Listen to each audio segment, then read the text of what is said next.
It's often said that it's not about the destination, it's about the journey. And while there is truth in that, here at Travel and Fly we believe the destination is just as important as the journey itself. Therefore, when Egypt calls, you have to answer, no question asked. This time we're headed to a brand new airport just outside the city of Cairo, Sphinx International. And wait for it, it's Wizz Air taking us there. Yep, a low-cost carrier flying into one of the world's most iconic destinations. So, there is still one question to this. How well does Wizz and Cairo really mix? Join me on this journey and let's find out together.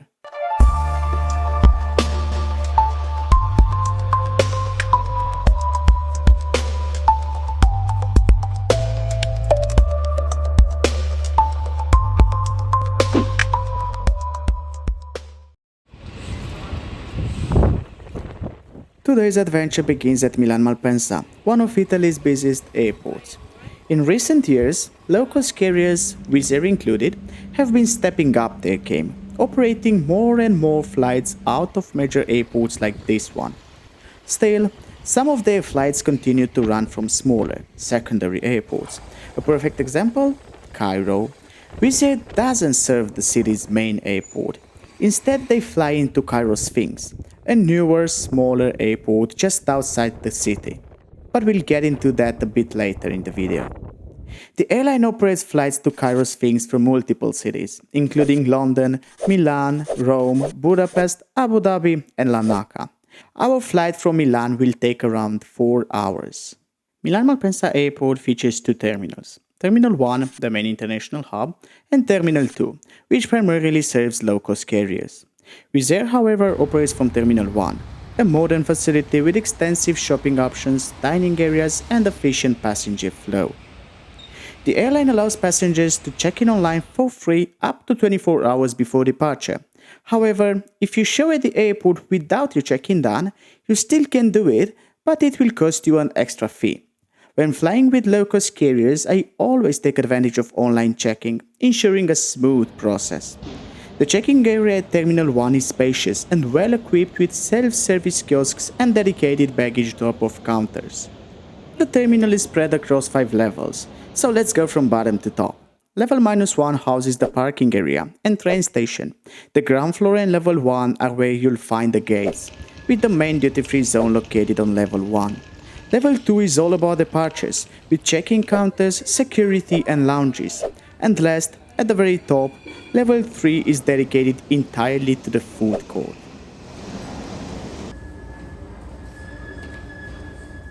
Malpensa is a great place for plane spotting, and the airport's layout makes it surprisingly easy. While low-cost carriers are becoming more common at big airports like this, wide-body aircraft are still very much part of the scene. Today I spotted a Neo 787 getting ready for a long-haul flight, along with two A350s, one from Singapore Airlines and another from Ethiopian Airlines. And here it is, the Queen of the Skies heading off to Luxembourg. Not so long ago, you could spot them all over major airports, but now, not so much. While the cargo sector will still hold some of the 747s, the passenger one is becoming increasingly rare.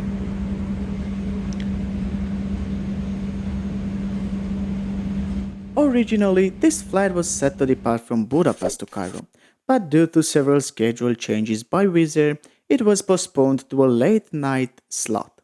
Night flights are not ideal for me, as they limit the visibility for capturing aerial views, yet I decided to keep my booking, only for Wizz Air to cancel the flight altogether. Fortunately enough, I managed to rebook the flight from Milan to Cairo. This isn't my first time with cancellations or delays from Wizz Air. I've actually faced a similar scenario with a Rome flight, where I was compensated with €500 and the free rebooking the next day. I also detailed that experience in another flight report on the channel, so be sure to check that out. Once through security, the gate area is comfortable, with ample seating, charging stations and clear signage directing passengers. Our flight departs from gate B50, situated in the left wing of Terminal 1. Boarding begins on time, yet it draws out longer than anticipated. Passengers with priority boarding get to board the plane first, while the others are waiting in line. If you already have flown with Wizz Air, you know that they offer several fare options to suit different needs. The basic fare includes a randomly assigned seat and a small personal item, while bundles like Wizz Smart or Wizz Plus add benefits like seat selection, baggage, and priority boarding. For this flight, I went with Wizz Smart. It includes a carry-on bag and priority boarding, which is useful given Wizz Air's strict baggage rules. And yet I never really take advantage of priority boarding.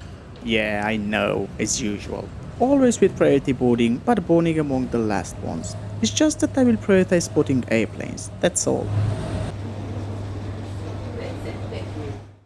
Boarding is through a jet bridge, but instead of entering directly, we have to descend stairs at the end and board via mobile stairs. This less common approach provides a close-up view of the aircraft's exterior, a delightful experience for any aviation enthusiast. Our aircraft for today, registered Niner Hotel Whiskey Delta Yankee, is a brand new A321neo, powered by two Pratt& and Whitney engines.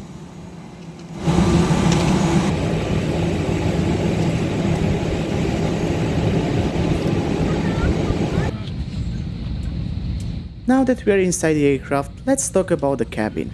The A321neo is configured with 239 seats, all in a 3x3 layout. Our seat for today is 7 Foxtrot, next to the right engine, providing an excellent view. Though it's a high-density configuration, the Simline seats offer just enough legroom. These seats, made by the Italian designer Giovanni Senza, prioritize being lightweight, yet comfortable. Some aircrafts in the fleet feature a different seat model, Recaro, which offers a slightly more refined experience in my opinion. I'm saying this because I recently flew on one of these Recaro-equipped planes featuring the new airspace cabin as well. I will cover this in an upcoming video, so stay tuned for that. It's a journey you won't want to miss. Now back to the seats. It's designed for comfort during the flight, with a coat hook available for use. And beneath, you'll find a seat pocket containing the magazine and safety demo card. The tray table rests conveniently just in front, easily foldable when needed. Above, the overhead panel showcases the reading light and air vents control, along with a call button. While awaiting our departure, I had the chance to capture even more action. The A350 from Ethiopian Airlines we spotted earlier at the ramp departs for Zurich, highlighting the smooth and silent roll of its Rolls-Royce engines. Soon after, a Wizz A321 from Budapest arrives, completing its morning rotation. Signore e signori, invitiamo a prestare la vostra attenzione alle assistenti di volo che vi mostreranno le misure di sicurezza di vostro mobile, in modo che in ogni probabile caso di un'emergenza siete preparati e sappiate come comportarvi. Per favore, nonostante i pulsi, silenziate i vostri dispositivi elettronici. This Delta Airlines A330 is also preparing for its long-haul journey to New York JFK.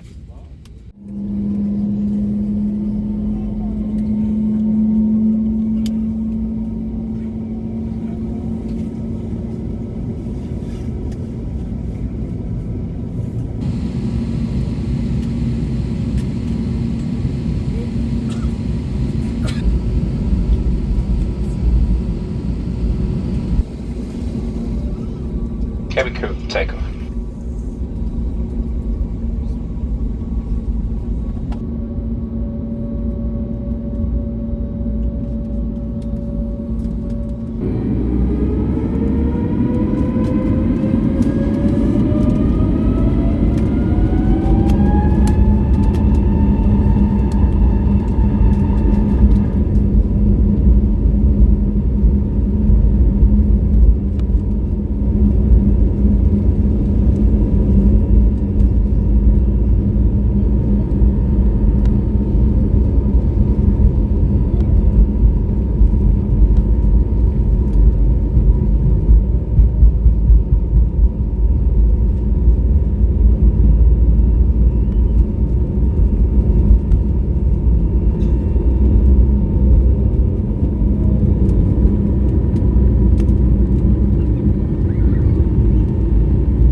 The Pratt & Whitney engines were impressively quiet during takeoff, a signature feature of the A321neo. Let me know in the comments, do you prefer this smooth, quiet departure or the more powerful roar of the older A321 models?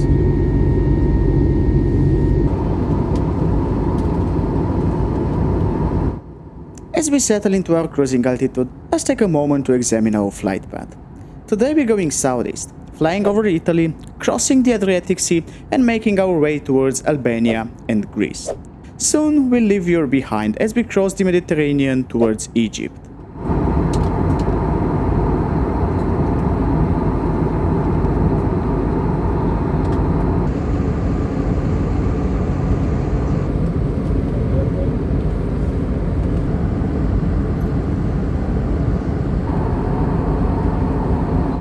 Less than 20 minutes into the flight, and the crew started preparing the service.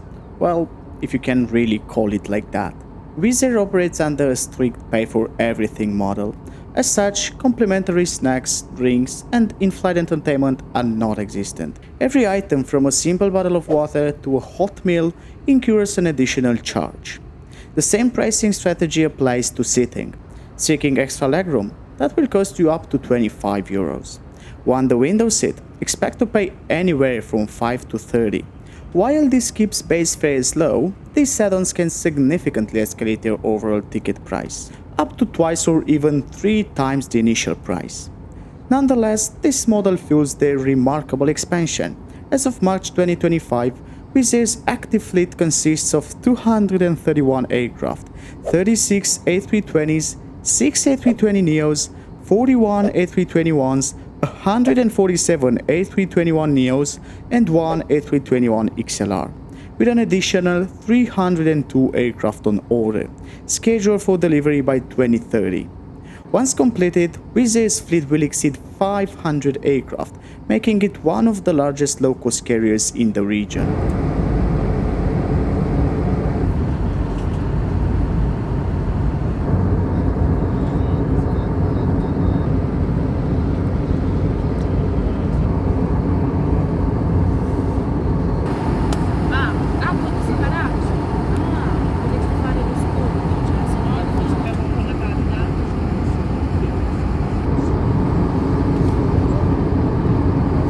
As I mentioned at the beginning of the video, today we're not touching down at Cairo International, the city's primary airport, but rather at Cairo Sphinx Airport in Giza.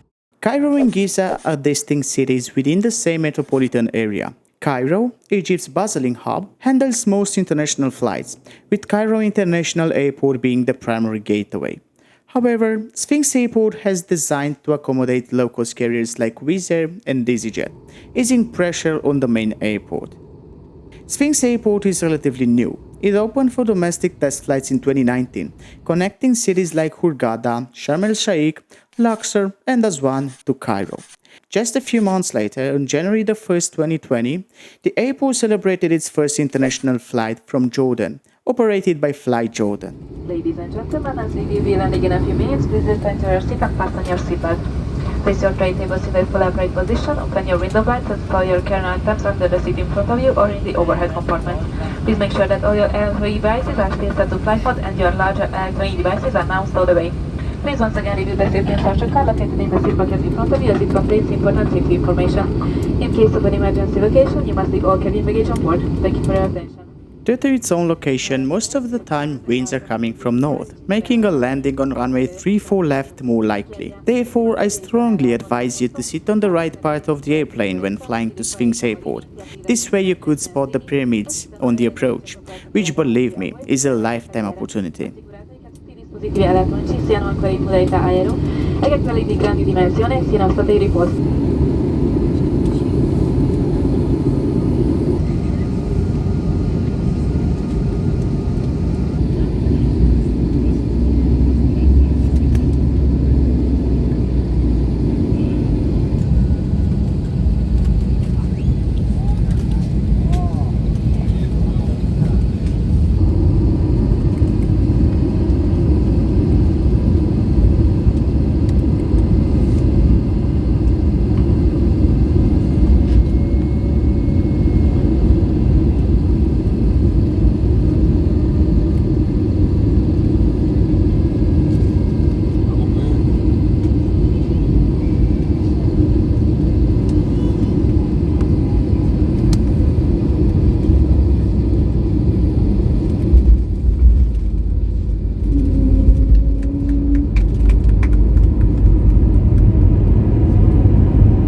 Welcome to Cairo, or Giza if you want to be more precisely.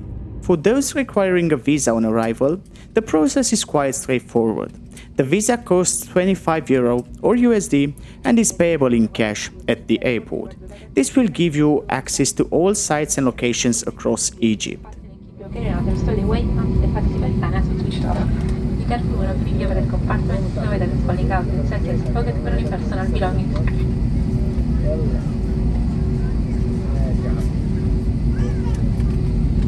Keep your electronic devices on site phone until you open the door. Remember the smoking is only allowed in the designated smoking area out.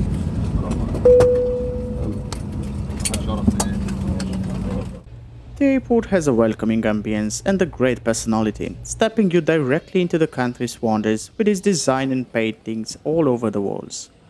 To reach central Cairo, the most convenient option is Uber, with typical fares between €5 to €10.